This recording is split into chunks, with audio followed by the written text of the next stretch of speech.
Mega Man Complete Works, or more accurately, Rockman Complete Works, is a 6-disc remaster of the NES Mega Man games on the PlayStation 1, and by the end of this video, you'll see why this is the definitive experience for these 6 games. The original games are good, damn good in fact. This video isn't about debating that aspect of them though, we're zoning in on how to comfortably play these games based on your playstyle and preferences. Honestly, the Complete Works are ports, but they're unique in a way that puts the Legacy Collection into question as to why it failed to incorporate the quality of life changes. I mean, we already know why, but I'll get to that whenever it's relevant, so be patient with me please. The Complete Works doesn't have a gargantuan list of changes, but one particular incorporation made more of a difference than you think. In this video, the major aspect that I'll be laser focused on is the Weapon Hotswapping. Other features will be addressed in the miscellaneous portion of this video. Which, by the way, do stick around for that part, because it may not be as exciting as Hotswapping, but it does address certain things like the Anniversary Collection, which I know that I'm going to get comments about. Hotswapping, or quick swapping, is the process of switching special weapons with a single press of a button. It was introduced as early as X1 and Mega Man 7, but the NES games did not have that luxury, unfortunately. You can attribute that to the controller limitations, but it's unfortunate nonetheless. Let's get into why the lack of hot swapping is awful for modern day replayability. 99% of players just won't have original hardware and cartridges, and will be playing on current or previous gen hardware. With such diversity in control schemes and the ridiculous amount of buttons we have access to nowadays, it's asinine for the Legacy Collection to not utilize these buttons more. We get it.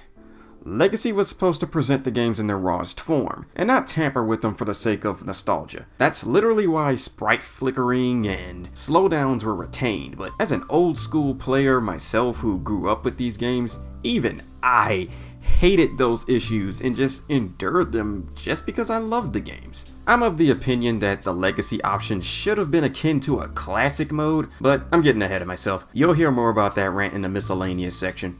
The main reason why hot swapping is necessary is because of pacing. Rarely do I ever hear anyone actually enjoying the process of pausing the game, highlighting their weapon of choice, unpausing it to use it, then pause it again, switch to another or back to the buster, rinse and repeat. It kills the flow of the game, and the main reason why special weapons aren't explored enough. Why go through all that trouble when you can just keep the buster equipped for most of the stage? That's not my mindset, by the way, I'm just making an example here, play along. I'd imagine the incessant usage of the menu for the sake of maximum efficiency would become inconvenient no matter what type of player you are, casual or tryhard. That's where Complete Works comes in and saves the day. Not only is regular hot swapping available with the R1 and L1 triggers, but you can also eliminate menu usage entirely by using L2 and R2 for transformation and utility weapons. So, stuff like all 3 utility items from Mega Man 2, the rush coils, the jets, wire, balloon, beat the bird, all of that good stuff with a simple push of a button, and it maintains the amazing flow of gameplay.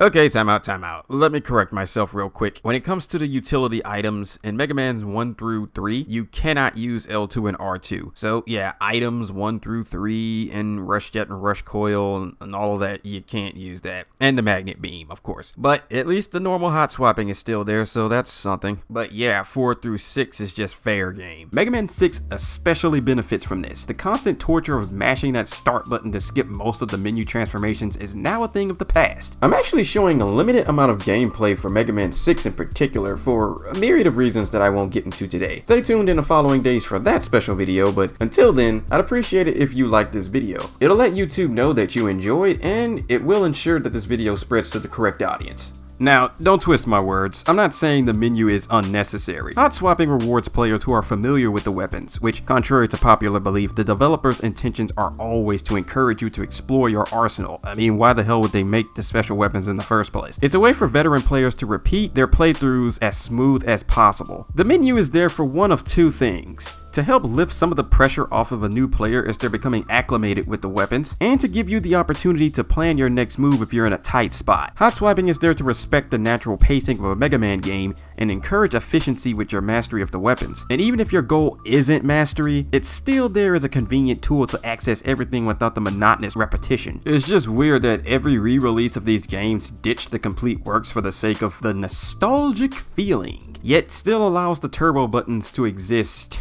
Kinda ass backwards, but I digress. So, we've mentioned the main attraction, let's get into some other details. For one, let's talk about the negatives, because this video has been pretty positive so far. While I still stand by my definitive statement, there are issues like poor audio mixing and quality. Some of the sound effects are muffled, it doesn't feel like stereo mix from my experience, and there's weird sound balancing issues. Other issues like the sound of the buster shots also being partially muffled by the weird sound mixing, and in some instances, the sound effects are too loud. The next issue is mostly going to piss off speedrunners, particularly the Mega Man 1 and 2 crowd. Simply put, do not play the Complete Works if you live the zip life. Item 1 zips are mostly impossible because Complete Works fixed most of the game-breaking glitches. Zips are still there in certain instances, but it seemed like Capcom fixed the most egregious of them. Remember that nutty Woodman half-stage skip you can do that you see in Mega Man 2 speedruns? Well, you can't do that in Complete Works. Me personally, I don't care.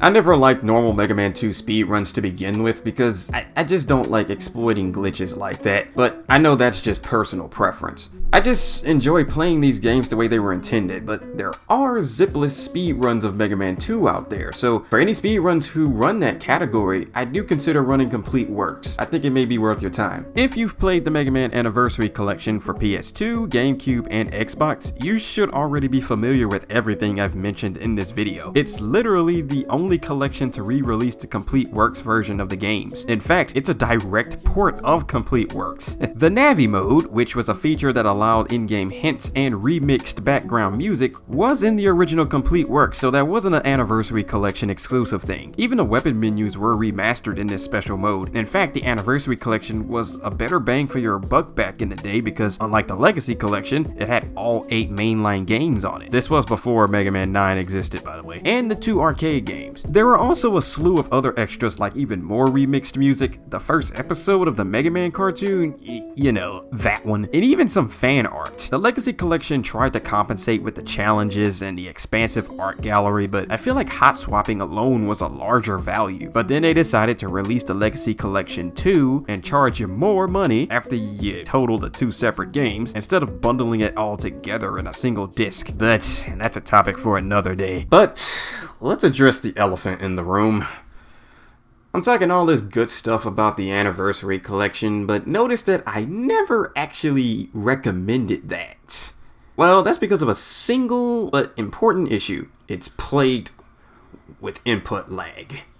You could blame the transition between the old school big booty TVs and the current era of widescreen television. I actually grew up with the PS2 collection, and on my old TV, none of these input lag issues were present. Meanwhile, years later when I got my first widescreen TV, that's when things fell apart and I started feeling it real bad. Emulation proved to have the same effect because my attempts at playing the Anniversary Collection on the PS2 emulator gave the same issues of input lag. These high resolution and refresh rate monitors just can't accurately emulate Complete Works. That or I was just so bad at Mega Man back in the day that I couldn't even tell that there was any lag. I wouldn't be surprised if that were the case. I've heard, and don't quote me on this, the Xbox version didn't have any input lag regardless of the TV or monitor, and if it did, it was barely noticeable. But I can't test it out because the Xbox emulator hasn't stabilized all games on it yet, and I am not buying an old Xbox. The GameCube version also lacks Navi mode apparently, and I also don't know if that one's laggy. You'll have to test that out yourself. So yeah, if any GameCube or Xbox owners of the Anniversary Collection are watching this, let me know of your experiences and if you'd recommend that version.